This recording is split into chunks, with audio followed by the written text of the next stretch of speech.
please call the roll.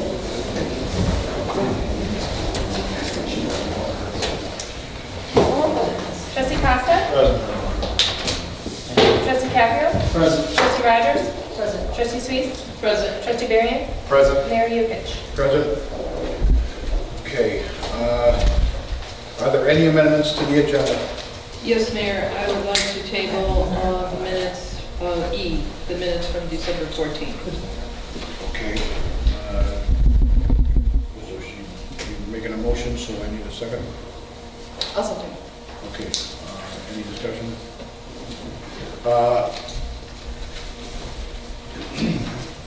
Okay. So, all in favor? Aye. Aye. All opposed? Motion carries. It goes off now. Okay. We'll do the reports and communications from mayor and other officers. I don't think the mics are working. I'm sorry. Hello. Oh, yeah. They're there. Oh, yes. Push them, put the photos. All right. Okay, to discover your unclaimed property. The Illinois State Treasurer's Office is safeguarding more than $2 billion in unclaimed property belonging to millions of Illinois residents. Visitors can stop by the Village Hall at 14240 West 151st Street on Friday, February 3rd from 9 a.m. to 12 p.m. to check and see if they have any unclaimed property. For more information, contact the Village Hall at 708-301-632 or visit www.omerglen.org. The Village Hall will be closed Monday, January 16th. It's going to be normal business hours, but they're getting the offices all straight. Everything will resume on Tuesday, January 17th. Recycling holiday decorations. Holiday streetlights can be recycled at the Village Hall throughout the month of January. Mini lights, extension cords, rope lights, LED lights can be placed in a collection box located in the lobby during village hours, Monday through Friday, 8 a.m. through 4:30 p.m. Natural Christmas trees may be recycled by dropping them off at the Homer Township Highway Department, 14400 West 151st Street, through January 8th. For regular disposal, natural Christmas trees may be placed at your curb on your regularly scheduled waste pickup day. And I want to put out a congratulations to Chief Chris Lacasius. He was installed last night, and he is our new fire chief. So, happy to have you.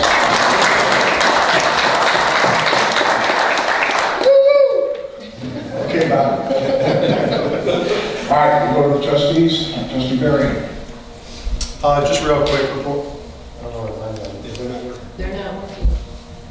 I'll just talk about reporting for the Community Economic Development Committee. We had our monthly meeting last night. We discussed potential boundary agreements with whatever you just did. Just once. Testing. Try it again. Testing. Can you hear me now? This one says media. This says podium. Try it. Test. We had our monthly meeting last night. The committee discussed potential boundary agreements with various neighboring municipalities. There was no action taken. One other quick update. I've been asked, I'm sure we've all been asked recently about the status of the Chipotle Starbucks and a tentative opening, and they are telling us it looks like sometime in March. So, That's depressing. yeah. So that's my update, Mr. Mayor. Thank you. Trustee Costa. No report here. Trustee Rogers. On behalf of the Public Safety Committee, just wanted to let people know that Homer Glen has once again been named one of the safest and most peaceful places to live in Illinois. And to quote the article at Homer Glen, isn't that of an old town, but citizens already have a strong sense of community. The police force has nipped crime in the bud. It is a wonderful place to stargaze and has very little light pollution. So I believe this is, I'm not sure how many years in a row it is, but it's 3 or 4. That's all I have. Thank you. That's good to hear. Trustee Suisse. Thank you, Mayor. Just a few things, reporting for the Environment Committee. Requests for proposals regarding the spring replacement tree planting program in the right-of-ways will be mailed out in the next week or two. The next item, talking about stargazing, we are working on new dates for the 2017 stargazing event and should have more details by next month. We are also looking into the possibility of having the event here in Heritage Park. And one last item is the 2017 Earth Day Arbor Day event will take place on May 20th at Thomas Farm. We are looking for vendors and demonstrators that offer products or services that are in keeping with the environmental spirit of Earth Day. That concludes my report. Thank you, Trustee Suisse. Trustee Caprio? No report, Mayor. Okay, goes to the village treasurer.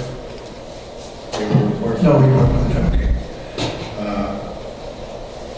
Village clerk? No report. Village attorney? Nothing, Your Honor. Public safety officials? No report. Mike? Anyone else? Since everybody's so brief, I'll make mine. Just a couple of things to report. Right now we're in the process of buying some trucks. With all this, put our money into the building. We fell behind, 27 vehicles. We can't just buy one a year and keep up. So we're that. King Road, we're done for the season. The road is open. I know we have some signage up there that's saying it's closed. Although there are 3 cuts in there, 2 are rather smooth. One is still being patched with gravel. We can't patch it at this time for a number of reasons. We'll monitor that. It's a C6, so it's packed down pretty hard. It's not a loose gravel. So it continues through the season. We'll keep it dressed up as best we can. Again, the signs are up only to discourage a lot of commuter traffic, which that road sometimes sees. One of the things I want to talk about is tonight's one. We put a posting about tonight's weather. As you guys can hear right now, it's raining. We had some lightning out here. There's storms. The temperature will fall. Somewhere around 3, 4 in the morning, the temperature will fall before freezing, and it will begin to rain. It's an icy condition, and we don't know how to predict that. I think if I were to wait to call the crews out, the situation could be as bad as they couldn't get here because of ice. So we're going to have the crews report at 4 o'clock and just stay on duty, perhaps man the routes and then have the salt trucks out there for if something happens. Just have everybody be safe. I tell everybody that an iced-over road doesn't look much worse or many different than a wet one. And a lot of things that people do when they walk an icy road, an icy sidewalks is put their hands in their pocket. It's probably the worst thing you can do because then you can't make you fall. So I hope our citizens are safe. We'll be out, and if we need to be called earlier, the police will do that. Anybody have any questions? I have a question.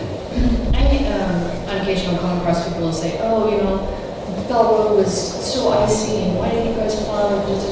And I direct them to contact you guys because I think that they need clarification on what roads we actually control and which ones we don't, because most of the ones that they're all complaining about, we don't control, the county does. On your website, do you have a map of the roads that you guys are in charge of? Yeah, I know we have a map on the website. We don't have so much a map, but we have a listing of roads. What roads are county roads, which roads are state roads, which roads are those roads that we maintain as the road district. And we definitely list the county and state roads. We do have a map. Perhaps now we're going into social media. Perhaps we should put it out there as well. We could just keep enforcing that. But you're right, a lot of those roads are not ours.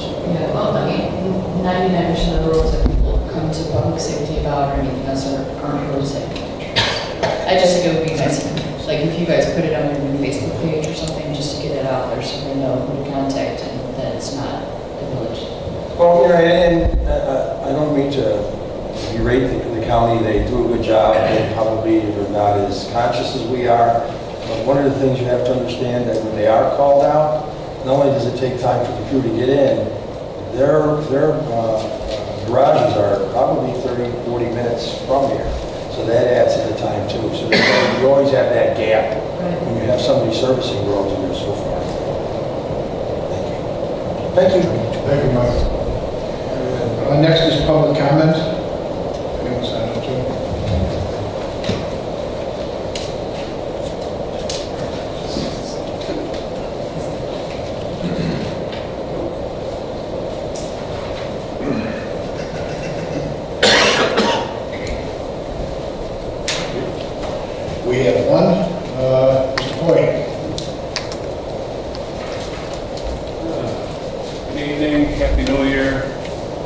everything's gonna do all right this year, like we all did last year.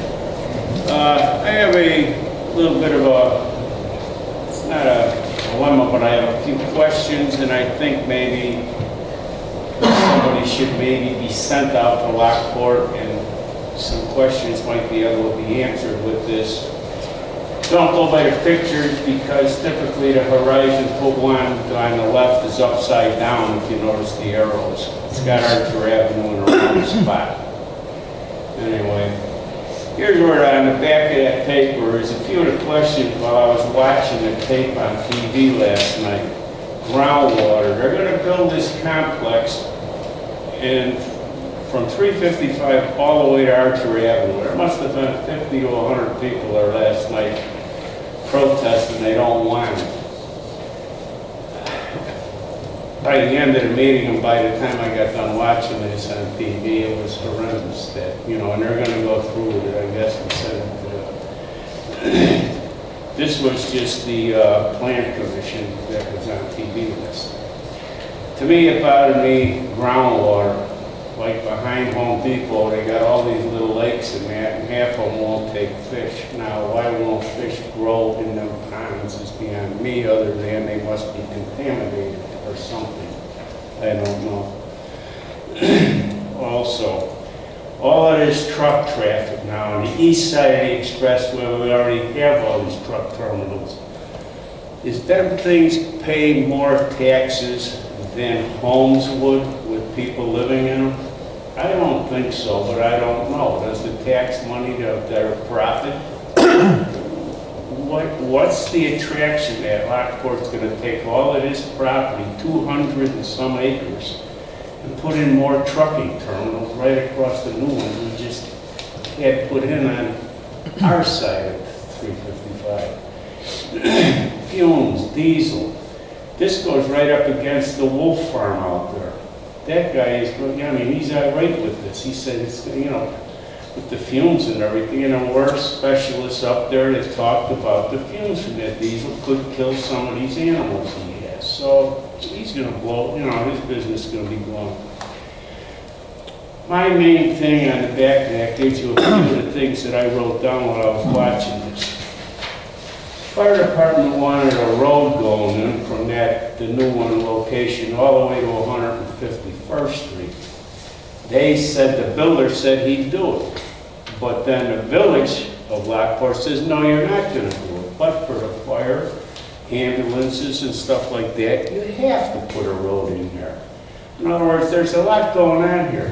My main concern though is we're just are spent $23,000 for a study to help them build a sewer treatment plant, which is going to be in the millions, not hundreds of thousands. These millions of dollars now are going to be right to the, probably in the area up to the south of where these buildings are going to go up.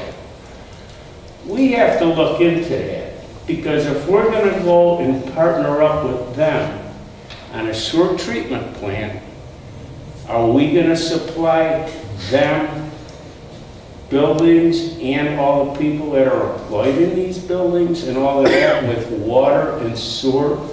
Who gets the money for it? Lockport. We don't get a penny, but we're going to help them build a sewer treatment plant. Sewer treatment plants, when I looked at it about 2.5 years ago, the cheapest one I saw built was like, I think it was 40 or 60 million dollars. One was in Frankfurt, the other one was in Glen. Because you can't buy, you know, you can't build a decent one for less than, you know, 40 million.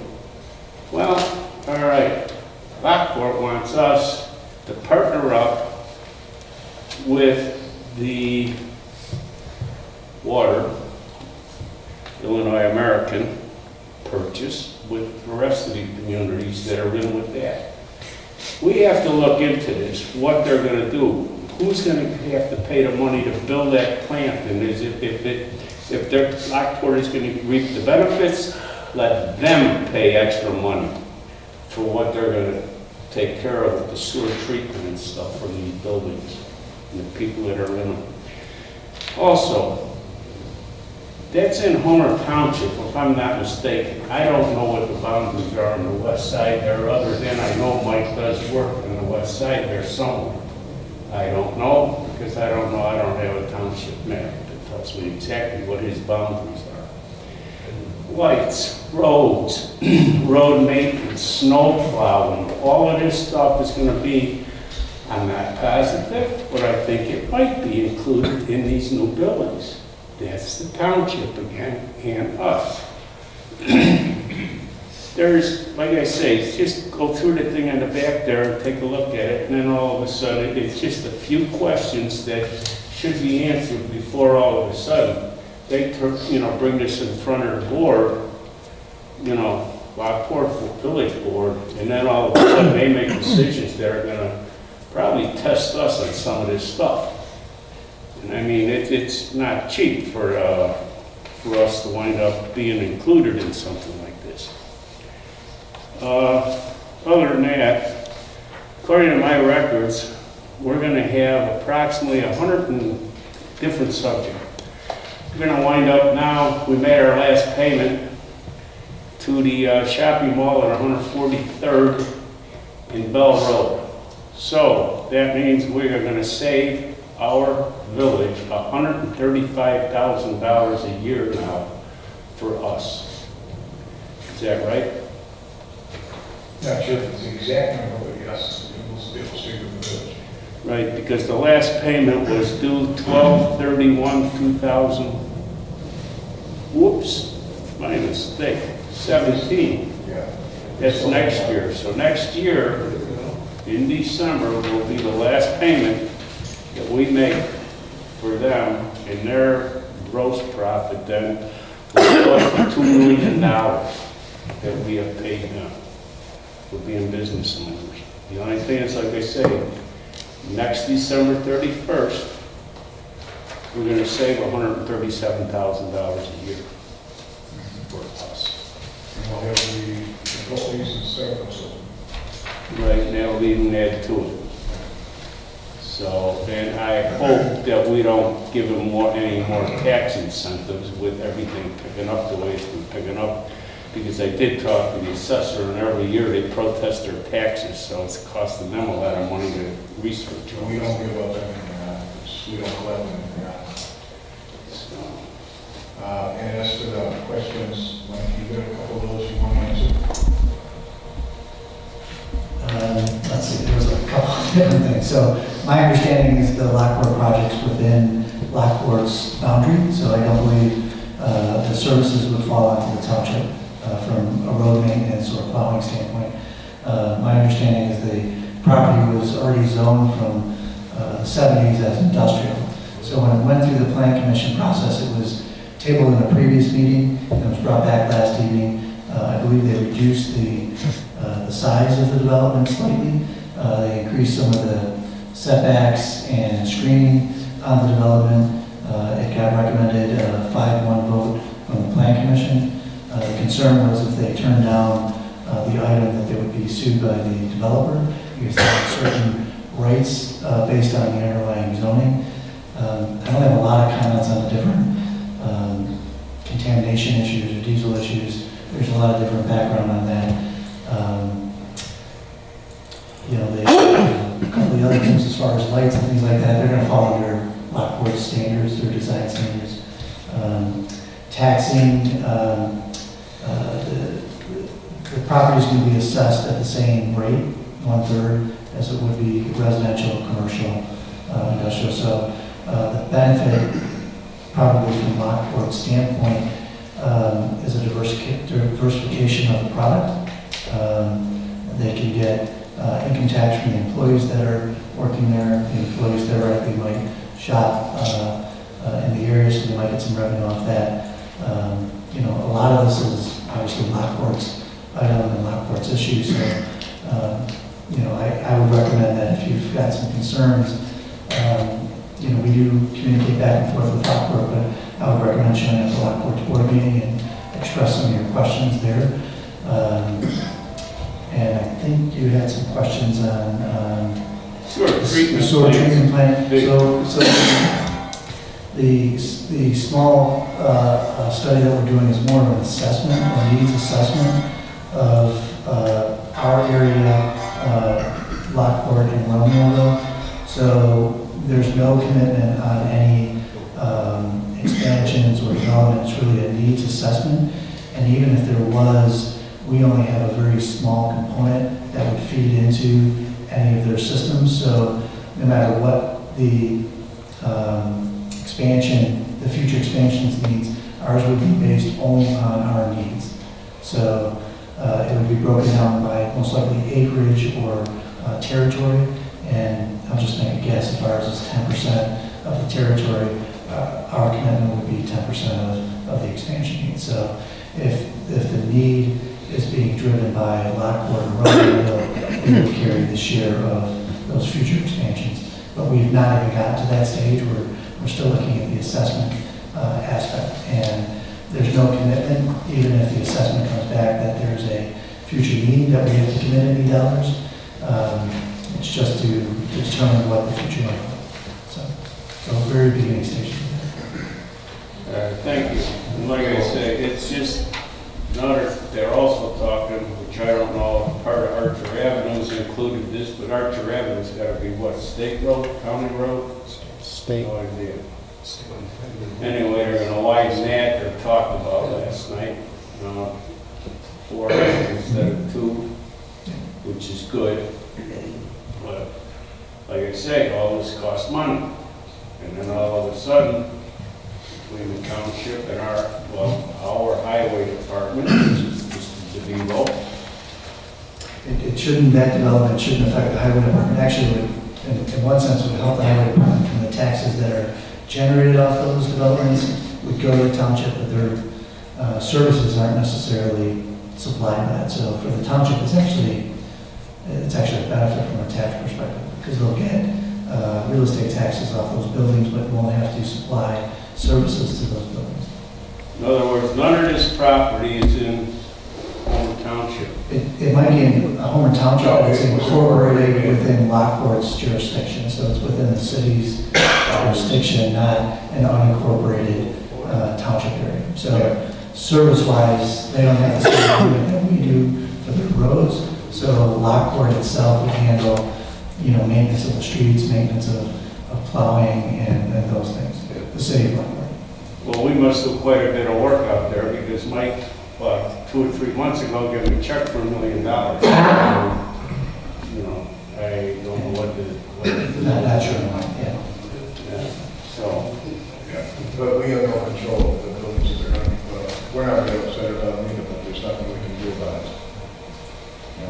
All right, but I look into it when it comes to this fruit treatment plant because they're going to enlarge it and all they want us to pay most or pay part of it. If we're paying part of this because we're going to be using it, because right now we can't get it to Illinois American Water. This is just a first assessment stage, so we're talking years out and multiple assessments, so there'll be plenty of public meetings on any decisions being made. So this is just the very beginning stages. Thanks.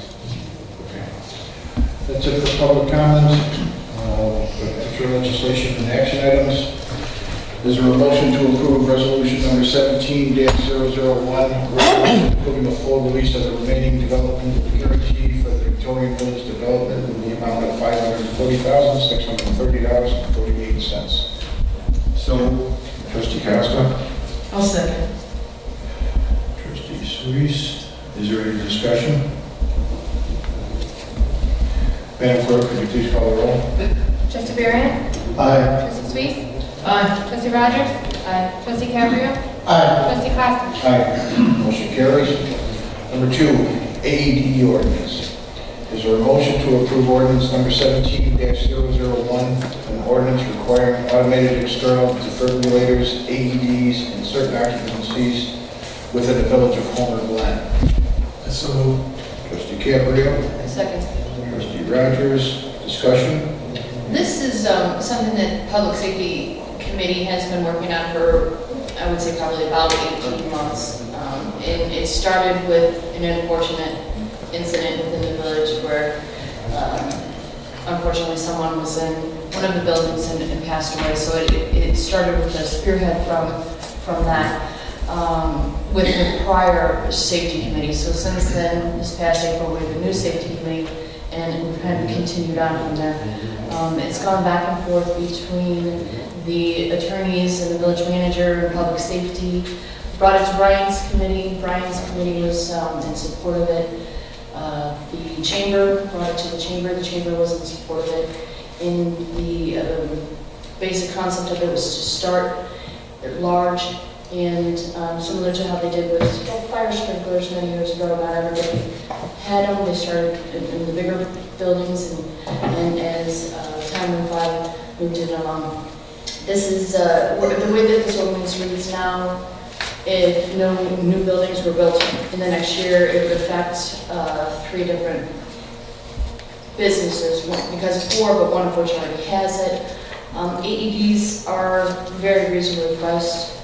On the high end, probably around $3,000, at the low end, $1,200. We have one at our office that we got at Costco for $1,200.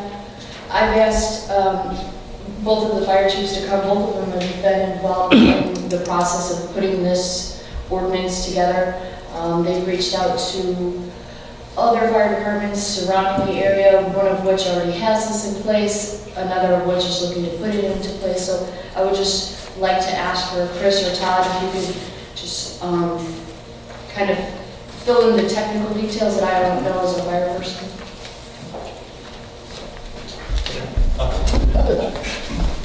Both come up. All 3 of you. This way we can answer any questions.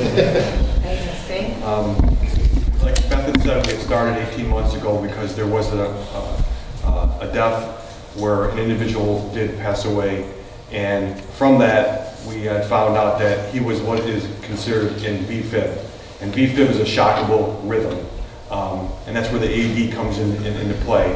And we started having the conversation. Romeoville had put the AED ordinance in place, and they've had good success with it and having saves in their community. So we started talking about this concept because as a community, we require sprinklers, we require extinguishers, we require these things for businesses, and those things are good, but now we have an opportunity to save a life. Because when I go in this community and I see these AEDs hanging here, I know that that's going to save a life someday because it's here. Someone goes down, if you're trained, you can use it. It's there for you to use and possibly save this life. We asked the Orland Fire Chief to come here today. They've had many saves in Orland with AEDs. And they are also looking to what we're doing here and see if they can incorporate it in their village. And you know what? We're known for, like Tree City USA, we're known for the lighting ordinance. We're known about being conscious about the environment. This is this village's chance to say, you know what? We're looking at safety now, and we're going to make this a safe community for everyone. We're looking, you know, just try this out, see how it works. Like the lighting ordinance, you've changed it several times. You've changed it when you said, hey, we have to fix something. If we have to go back and look at this and make a change, we will do that. But we have to start somewhere. And we feel by having this 100,000 square foot, this is a good start for us. And come in and encourage other businesses to do that. One of the things that we're going to do is if a business buys an AED, we will teach them free CPR. If they get that AED in place, me and Todd have talked, we will go in there and team up and we will teach that place CPR because it's important to us. Let's be known as a safe community. Let's be known as somewhere, you know what, cutting edge. We're cutting edge with the lighting ordinance. Let's be cutting edge with the AEDs. I don't have much to add to that, just to continue on. AEDs we do know is a life-saving device. We carry in our vehicles. We have very fancy ones in our ambulances. They do save lives. The most recent one that I remember is about a year ago, Lamont Library had one they had saved. I had it on our Facebook page a while back. It was a save. Just to clarify a little bit what you talked about, you don't necessarily have to be trained in them. They will train you as you go, and actually we used Beth as a You can say it. guinea pig. And she did very well doing it without having any prior knowledge. We kind of put her on the spot, and she did very well. So it is a very simple device to use. For those of you that don't know me, my name is Mike Schofield. I was a former fire chief here in Homer Township, and I worked closely with this board to develop the fire codes that we have in place. And this this group here has been very proactive when it comes to public safety. Some people might say we're adding too much to the businesses, being intrusive, but we're not. An AED, unlike a fire sprinkler, sprinklers are there to save the building contents and get people out quickly. AED is there when somebody goes into cardiac arrest. I've been a paramedic 37 years. I've seen many people die, and I tell you, the families would give anything for an opportunity to have a device that was present that would have saved a life. And I'll tell you this, CPR and AEDs give a person the best chance of survival. Without them, the chances go down greatly. Now, if someone's not breathing for 4 to 6 minutes, the likelihood of them coming back to any type of function is very rare. So it's important that an AED is available. Now, a building over 100,000 square feet, those buildings are making a lot of money. It doesn't cost a lot, but there's a lot of foot traffic in and out every day. Every day. And it's happened once out here already where somebody has collapsed. And it'll happen again. I mean, Homer Glen is a growing community. As this area grows, there's going to be more people in, they're going to come shop, they're going to eat. The instance of this happening again is going to increase. An AED is a cheap device. And with these two fire districts saying they're going to train people for CPR. And the advantage of that, if they train people in CPR, when those people go home, if something happens in their community, in their house, they're going to save a life. So by training the people that work here, it goes far beyond Homer Glen. And this ordinance is something that is very important, I think, to the community and the people who live here. And I hope you look at it favorably. Thank you very much. Thank you. Any questions? Well, I just have a question. It says here in this one section regarding training, it says no person may operate one of those devices unless they complete a course of instruction. Is that true? Because Where are you reading that from? I think that part of part of an ordinance here that we're looking at, or the supplement page. That was copied off the Romeoville ordinance, and that was that if there is a trained individual in the building, they can use it. Now, does that stop someone from grabbing an AED and using it? No, it doesn't. But we're telling you, with your ordinance, we're recommending that when you go to the businesses, this is for the trained user. It is easier to use than a fire extinguisher. We have a fire extinguisher in this building right now. How many are trained to use it? Not many, right? But it's there. It's there. It's not stopping you from using it, but it's there for you to use. Well, how our ordinance reads is, yes, it's there for the trained user. So if they want to train their employees, they can. There's nothing saying that they have to use the AED. There's nothing saying that you have to use a fire extinguisher either. But we're saying that if you do use it, it's for the trained individual. The AEDs are designed to be used by the unskilled person. You see them at all airports. You'll see them at Great America. People have used them with no training whatsoever. And as you know, we used Beth as an example, and we brought one in and we said, follow the instructions. And talked to her and walked her through the process. She talks to you, so if told you what to do. Sound, you just turn it on and it tells you what to do, and you just listen to what it's saying and you just do it instead of... There's one right there. Yeah, it was actually in the ordinance, and the only thing I would add is I sort of agree with your comment. Maybe you should say it is recommended that unless successfully completing the course, maybe it doesn't matter. I'm just... Well, I think subsection C addresses that with the nor shall this ordinance limit any good Samaritan protections provided by Illinois state law. Very good. So I think that covers that. Yeah, thank you. I'm going to make one comment. The reason why I think that's in there is Illinois law does not provide protection under the Good Samaritan Act for AEDs unless you have been trained. Now, I don't doubt you that it is something that anybody could use. I haven't been trained, I could probably use it. However, if I do use it and I screw something up, I don't have protection. I can be sued, and the Good Samaritan law does not cover me because I haven't been trained. I understand that. When Joe did research, Joe found more research on people being sued that didn't have AEDs in place than people that had used AEDs. And I understand your point with the Good Samaritan law, but we tried looking at because that was one of your comments for public safety, so we started doing some research on that. And also, Joe like can one of the comment. issues we did find was people not having AEDs available at their location than having them. I think the point that is being made is the reason we drafted the language that way is it's more of a legal technicality to say if we're requiring it in businesses, we're recommending that the people using it are trained, and now that, you know, it's not user-friendly and those things, it's more of a technicality. Yeah, I think they're a good idea as well. Just to add too, I reached out to the managers of the 4 stores. I had gotten, Meyer obviously has one already in place. The manager from Menards, I kind of went through the whole program with him, had asked him if he could contact corporate if they had any issues with us bringing this forward, and he never got back to me. I know the one in Romeoville does have one, the Menards there, so I don't think it's an issue with their corporate. The other businesses did not get back to me. Okay, I have a couple of comments. First, I want to go on the record for saying I'm 100% behind this thing. I mean, the concept, and I'm going to explain that. For somebody that had a heart attack 20 years ago, I was very fortunate that an AED did not have to be used on me, mainly because I had excellent paramedics that were at my house, or I got to them very fast, quickly, and woke up chief locations, I think on both occasions, when I had 2 issues. But the issue, the other issue that I have, or some of the issues I have, number one, we're going with 100 square foot stores. I do understand we want a starting place, but I was on the safety committee when this came about.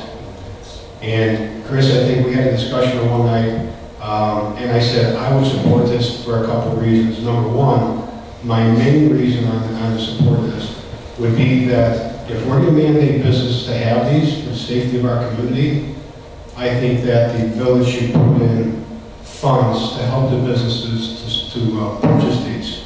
I think it would be a great partnership between the community, the businesses, and the board to show how committed we are to safety too.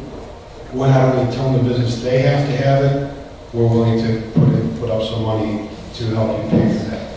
The other thing too is, at many times in this community, you go to a number of our businesses, and I'm going to say restaurants and sports bars, where we could have more people in those establishments than we have in the, I'm going to call them big boxes, but there are great stores in our community, especially on big game nights or in the mornings for breakfast. You go to some restaurants where you have 100, 150 people sitting there eating, and or in the evening, people having a great time with residents and family, having some cocktails and food. I would like to see us reached out a little bit further into an occupancy, and I think that's what we originally talked about when we started this discussion, on more of an occupancy than 100 square feet. I think it's important for some of the businesses here, or for the residents to know if they're in an establishment where you're going to have large groups of people on a regular basis, there is protection there for you there. So I would like to see those 2 things. I'm adamant about the village. This is my real personal feeling. I will support this if the village board agrees to paying for, I'd say, 50% on the cost of these with the businesses. They have a year to comply.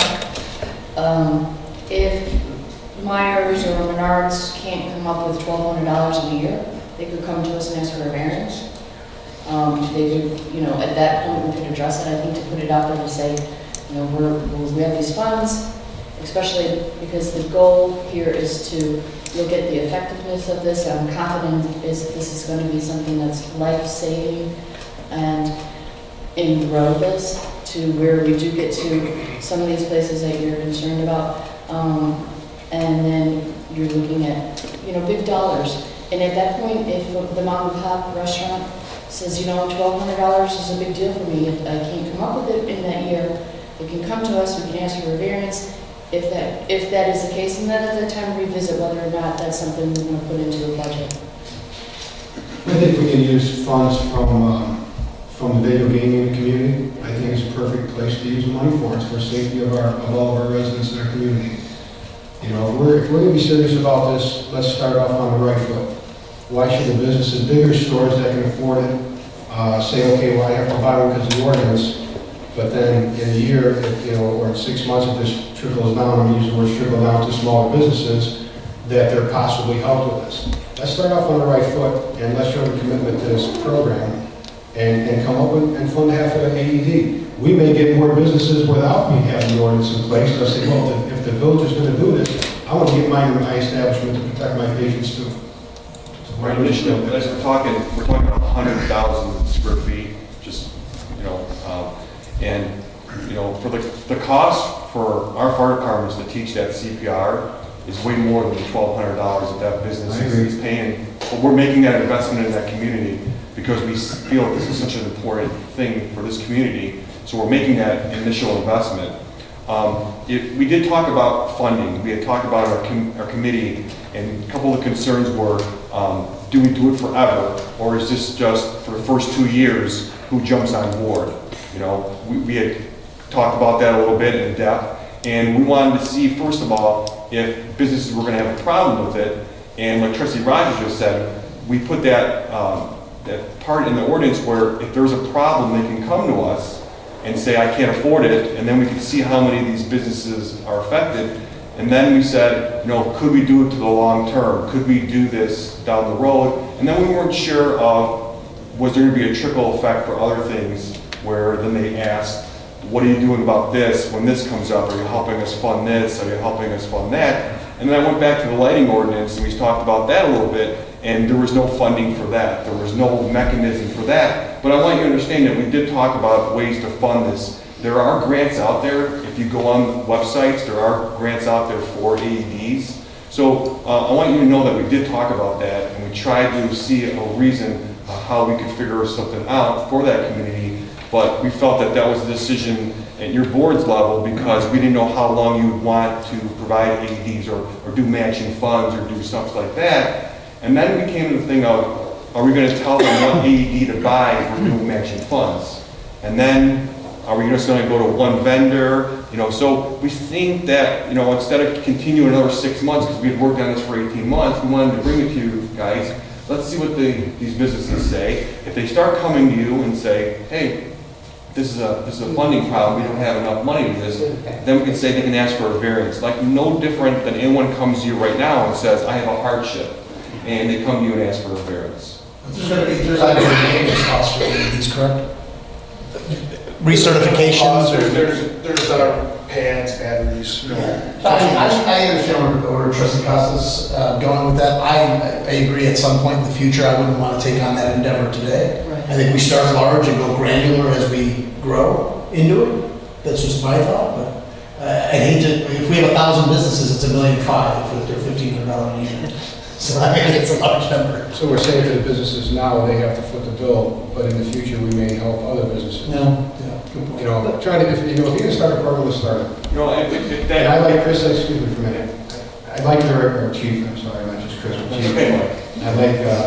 I like your thoughts of saying, for the first 2 years, anybody even voluntarily that wants to do it, that we will, assist in funding. And then after that, it's on your own, no matter what the ordinance says. I like that idea.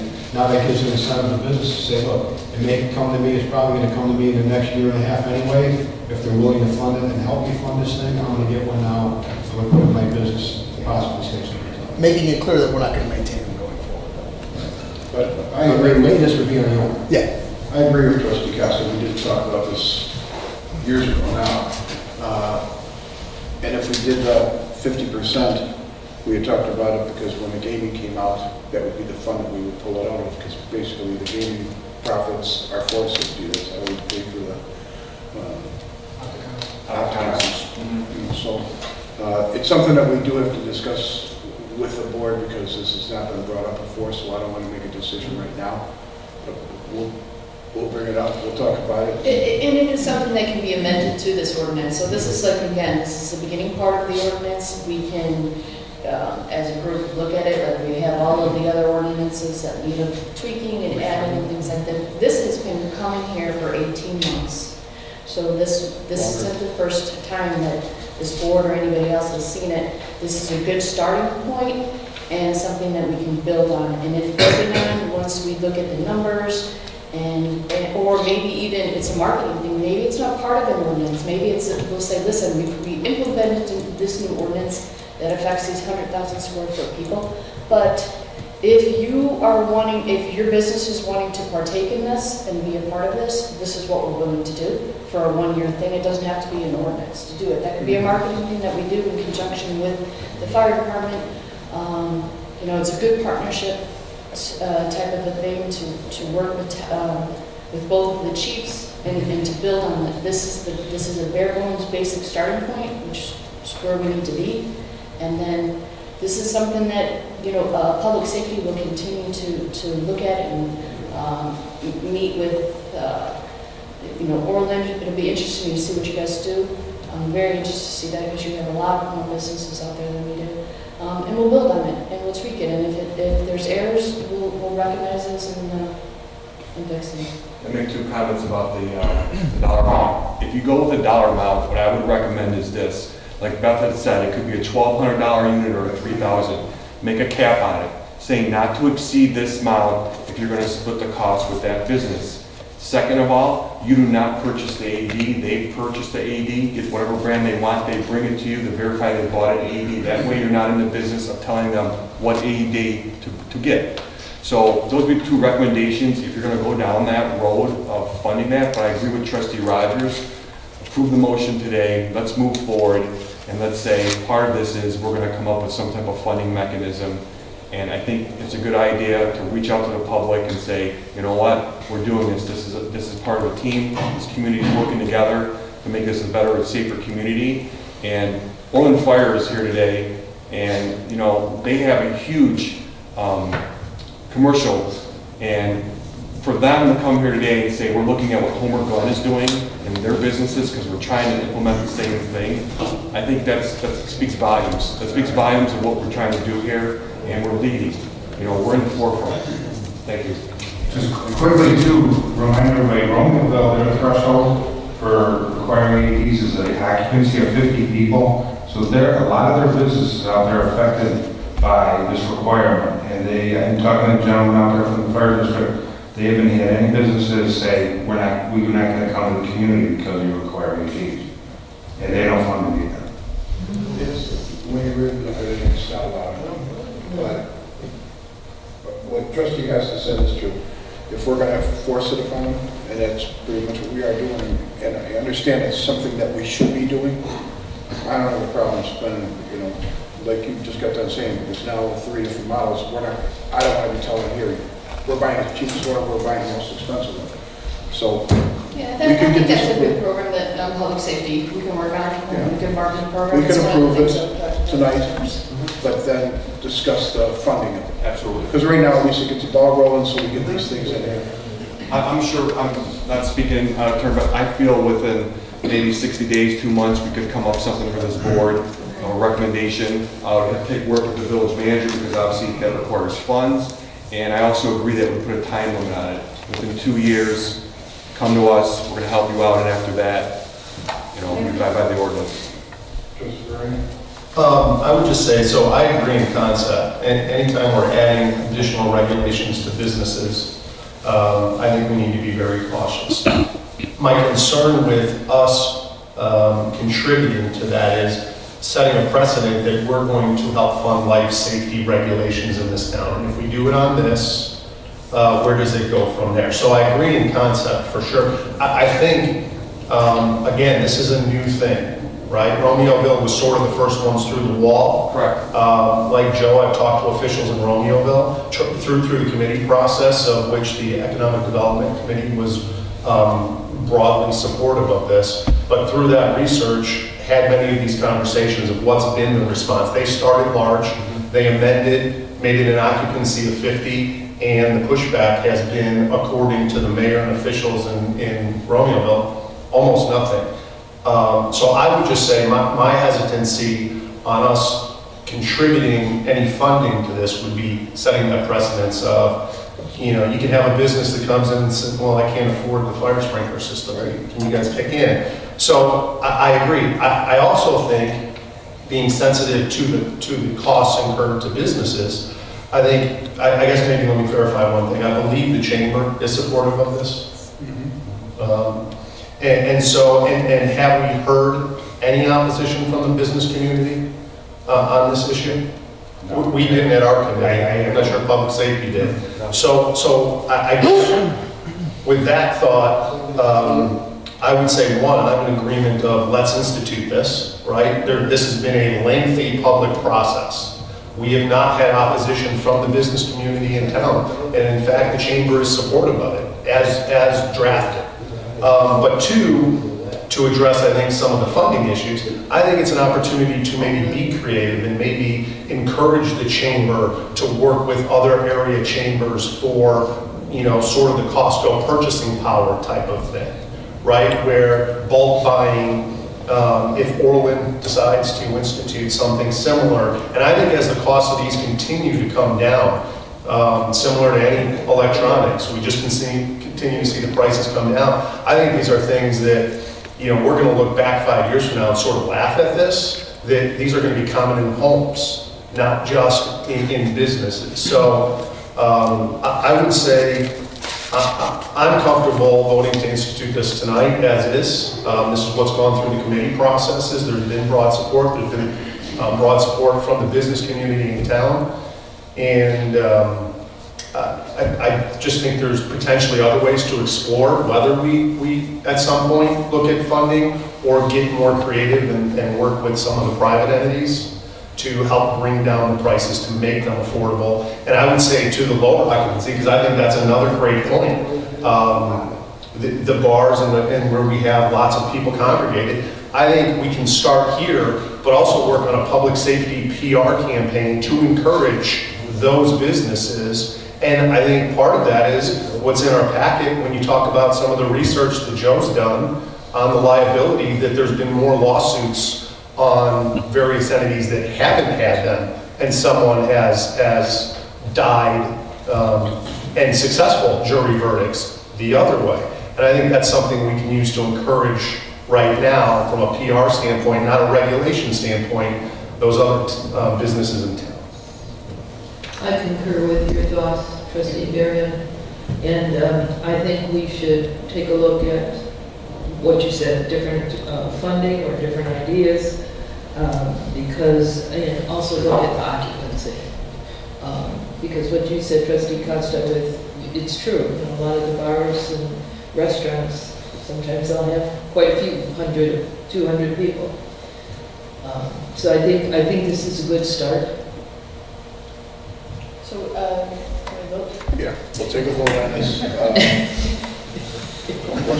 So, you've already seconded, so we'll take a roll call. Trustee Costa? Just a quick question. I'm going to say yes to it, but with the understanding that committee is going to look at a funding, some kind of funding mechanism. We're going to look at the whole program as a whole and look at the funding and see the logistics of it. Right. And look at other incentives that the village has instituted in its community to businesses on other things. We can talk about that later. My vote is yes. Trustee Caprio? Aye. Trustee Rogers? Aye. Trustee Sweet? Aye. Trustee Barry? Aye. I say aye too. Thank you. Okay. Thank you guys for Thank taking the you. time to come in. I appreciate it. Thank you. I just want to mention one other thing. I want to thank Joe Baber. He's spent a lot of time on this, made a lot of phone calls, a lot of emails, a lot of research. So thank you, Joe. And also the attorneys. You guys were really great in getting back to us in a timely manner so that we were able to meet all of our meeting deadlines and stuff. So we appreciate that. Okay. Real quick, I just appreciate that. Essentially, the argument was, if Beth can do it, anyone can do it. Okay, let's go to number 3. Right-of-way ordinance. Is there a motion to approve ordinance number 17-002, ordinance regulating activities and maintenance in public right-of-ways located in the village of Homer Glen? So moved. Trustee Caprio? Second. Trustee Costa. Discussion. I did have a question here.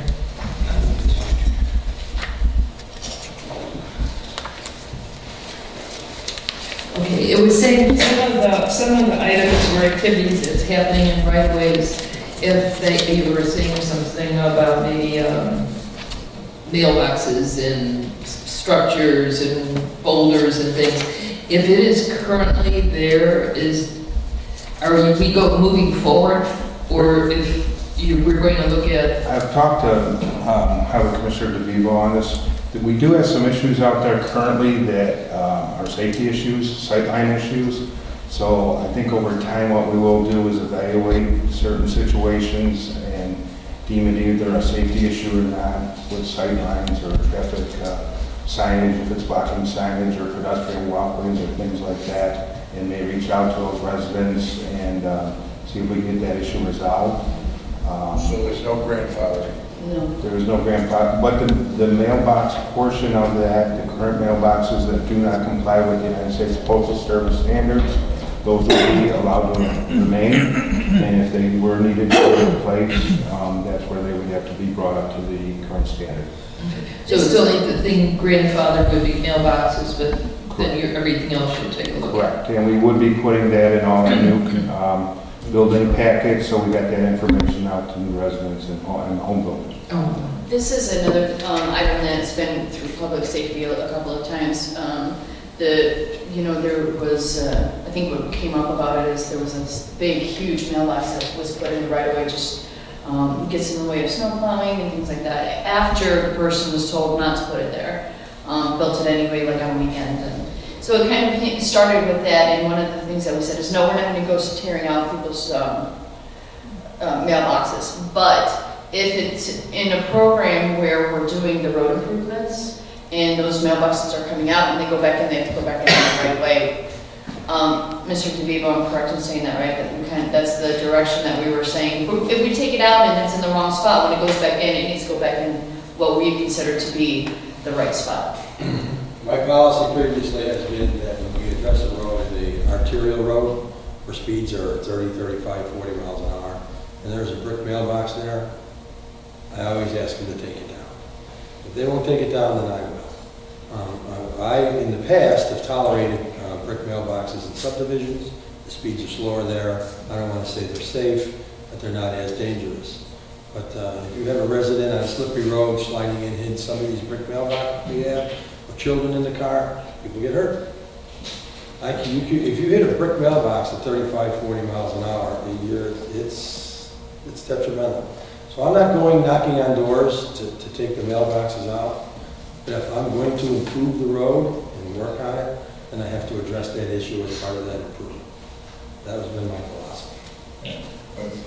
Fire department was part of this too, because they had to respond to a couple of incidences where things were, for lack of a better word, illegally built or placed in the right of way. Those accidents wouldn't have happened if it was illegal. I keep saying mailboxes, but there were some other things that we found in the right of ways. But these mailboxes that are being put there, they're not just the little breakaway ones, the $25 Home Depot ones. They're huge, brick, huge monument lights. Electricity. Sometimes they have little planters on them, and it's just it needs to be addressed. But again, it's nothing that we're going on a witch hunt for. Like we said, we're not going to start knocking on doors and pulling out mailboxes. Recently, I had run across a situation. I got a phone call from a resident where they were planting trees in the right of way, and it was right on the corner, and they were putting a big evergreen tree directly by a stop sign. So you couldn't see past this evergreen at a T intersection. And I obviously stopped them, but situations like that really need to be looked at. And somehow regulated. We're looking into that right now, just with some of the streets that are in the village. And over time, in the package, there's been no real regulations. And some of the things years ago that were small trees have now grown without any control, and they're into the street. I mean, we got some that are hanging well into the street and affect traffic, parking, things like that. Okay, any other questions? Just to clarify, there's no permitting, right? There's no permitting. There may be, because we need to have a process for record keeping, and it gives us the ability, if somebody wants to put something in that we may allow that's being done properly, and this will give us that mechanism. I guess maybe specific to mailboxes. Right, if I'm gonna put up a new mailbox, I have to come in and get a permit? No. Okay. No, that you just would need to follow the regulations. Okay. And it's an We're pretty in enforcement tune issue. to what is out there as far as mailboxes when new ones go up. Certain things, if they wanted to put in the right of way, would have to be permitted, and we make sure it was done correctly. Okay. Madam Clerk, please call the roll. Trustee Barry? Aye. Trustee Sweet? Aye. Trustee Rogers? Aye. Trustee Caprio? Aye. Trustee Costa? Motion carries. Number 4, Animal Control Intergovernmental Agreement. Is there a motion to approve an intergovernmental agreement with the County of Will for the provision of animal control services? It is understood this agreement is for a 3-year period. I so move. I second. Trustee Sweet, Trustee Rogers, discussion. Madam Clerk, please call the roll. Trustee Caprio? Aye. Trustee Costa? Aye. Trustee Barry? Aye. Trustee Sweet? Aye. Trustee Rogers? Aye. Old business. Is there any old business? Is there any new business? Is there a motion to adjourn? Oh, wait. We have an executive session. Yeah, you're going to tell me that was on that last page. Next item is executive session. Is there a motion to go into executive session for the purpose of discussing litigation? After executive session, we will come back on. Any or potential. And so there won't be any vote. Second. All in favor? Aye. All opposed? All right, we got 5 minutes and we got to go to executive session.